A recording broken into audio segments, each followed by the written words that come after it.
Something I get asked all the time is how to make sobriety feel less awkward and more normal. Everyone wants to get to a place where it feels easy and more like a way of life and just a thing that you do without really thinking about it. And in the beginning, choosing not to drink can feel uncomfortable. I know how that feels because this is the thing that held me back for ages. Whenever I'd try and stop drinking, I'd make it through the first few days okay, because I'd be fueled by memories of that last hangover and some self-hatred. But once that faded, I would be acutely aware of how strange it felt to not be drinking. It was hard, and I didn't really want to sign up for that. So, how do you stop sobriety from feeling so awkward? Here's the big secret. You have to stop drinking and stay stopped for longer than a couple of days or a few weeks. You want to give yourself the opportunity to practice being sober consistently and do that long enough for it to become your new normal.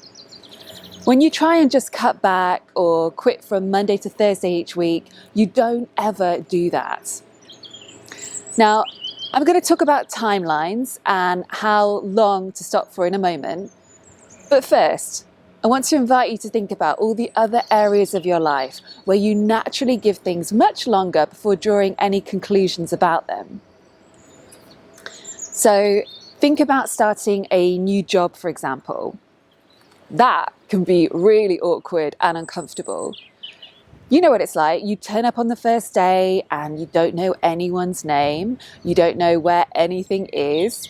Even if you have all the skills you need for the job, you probably don't know the exact systems or how things are done. So you have to keep asking for help and checking everything.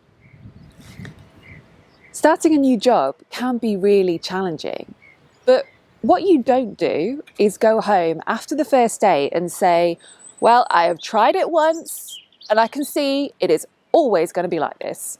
What is the point in going back and trying again? You don't do that, do you? Because you know it's obvious that when you go in the next day, it will be a tiny bit easier because you'll know some people's names. You'll already have your login details and you'll know where to go for lunch, the important stuff. You know that day by day, things will slowly get less awkward and new. And by the end of the first month, you'll be really getting into the swing of things and needing less help. You still won't have it all figured out by then.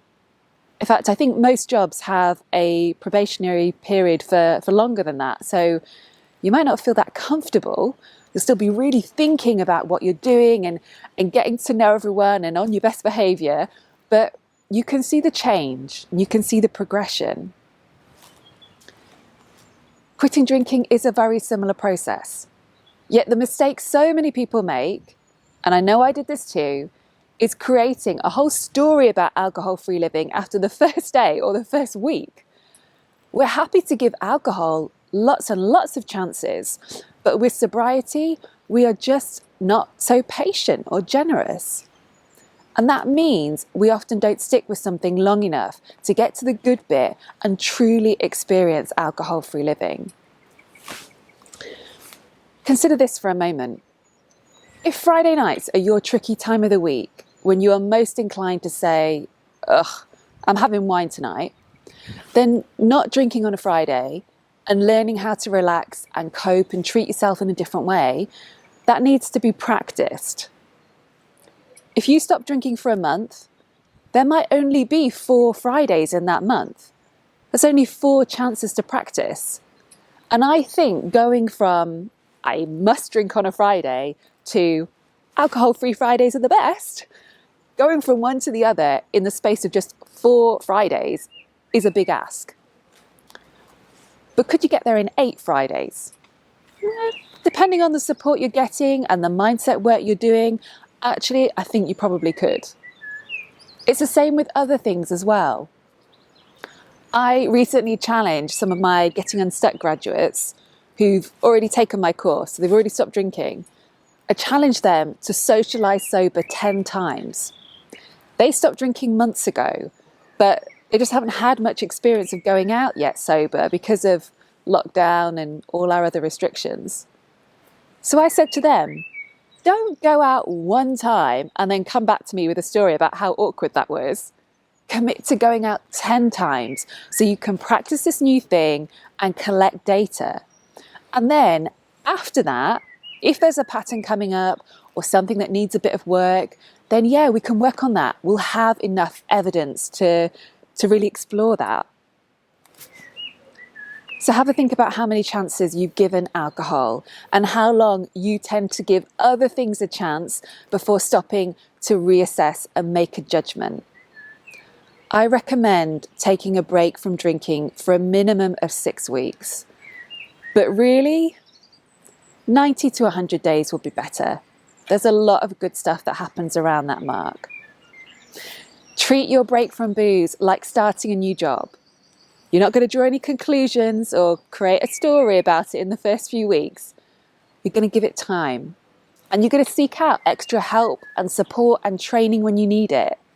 Which, by the way, would be a great reason to come and join my course if you need some of that in your life. Commit to that proper break so you can find out what alcohol-free living is really like. Otherwise, you will just never know. And you're not signing your life away here. You can always quit if you don't like it. You can go back to working for your old boss, alcohol. But you do already know what the terms and conditions are like there. You know what your life is like when booze is calling the shots. Perhaps, just perhaps, it's time to let alcohol-free living run the show for a bit. So I'm Kate B. Wherever you're watching this, scroll down and let me know if this resonates with you and whether you feel inspired to take a proper break from booze. Have a great week.